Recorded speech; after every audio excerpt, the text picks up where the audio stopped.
Kumbh Mela viral girl Mona Lisa ఇప్పుడు మళ్ళీ ట్రెండింగ్లో ఉందండోయ్. ఈసారి అయితే ఏ పూసలు అమ్ముకుంటూ కాదు కానీ తన ఓన్ లవ్ మ్యాటర్ విషయంలో 18 ఇయర్స్ మోనాలిసాకి ఒక సినిమా కాస్టింగ్లో ఫైజల్ ఖాన్ అనే వ్యక్తితో 6 months బ్యాక్ పరిచయం ఏర్పడిందంట. వాళ్ళిద్దరూ డీప్ లవ్లో ఉన్నారంట.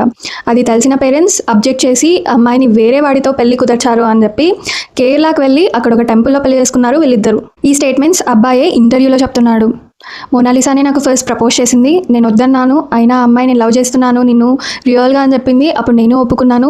కేరళ చాలా మంచి స్టేట్, కేరళ పీపుల్ చాలా మంచోళ్ళు, అందుకని ఇక్కడికి వచ్చి పెళ్లి చేసుకున్నాం, ఫ్యూచర్లో కూడా ఇక్కడే సెటిల్ అవ్వాలి అని చెప్పి చూస్తున్నాం అని చెప్పారు వాళ్ళు. నార్మల్గా మన పెద్దవాళ్ళు ఈ ఇంటర్ రిలీజియస్ మ్యారేజెస్ని ఎందుకు అబ్జెక్ట్ చేస్తారంటే, ఒక రిలీజియన్ ఇంకో రిలీజియన్ వాళ్ళ కస్టమ్స్ అండ్ ఫెయిత్స్ వేరే ఉంటాయి, వాళ్ళు పెరిగే విధానం వేరే ఉంటుంది, వాళ్ళ బిలీఫ్స్ వేరే ఉంటాయి, ఈవెన్ వాళ్ళు తినే ఫుడ్ కూడా వేరే ఉంటుంది, వాళ్ళ ట్రెడిషన్స్ వేరే ఉంటాయి.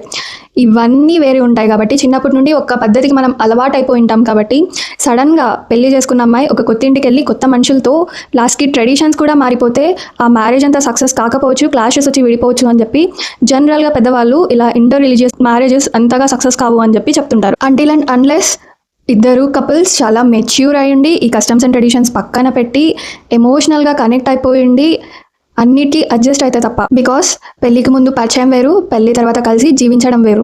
ఒక 18 years అమ్మాయికి ఇంత మెచ్యూరిటీ వచ్చి ఏదైనా నేను సస్టైన్ అవుతాను, ఫేస్ చేస్తాను అనేలా ఉండడం చాలా గ్రేటే. వై? బికాస్ మనమైతే ఆ ఏజ్లో గుడ్డిగా మనం ఏం చేస్తే అదే కరెక్ట్, పేరెంట్స్ చెప్పేది అంతా రాంగ్ అనే మైండ్ సెట్తో ఉంటాం. ఆ తర్వాత కొన్ని ఇయర్స్కి తెలిసేది ఏంటంటే వాళ్ళే కరెక్ట్ అని చెప్పి.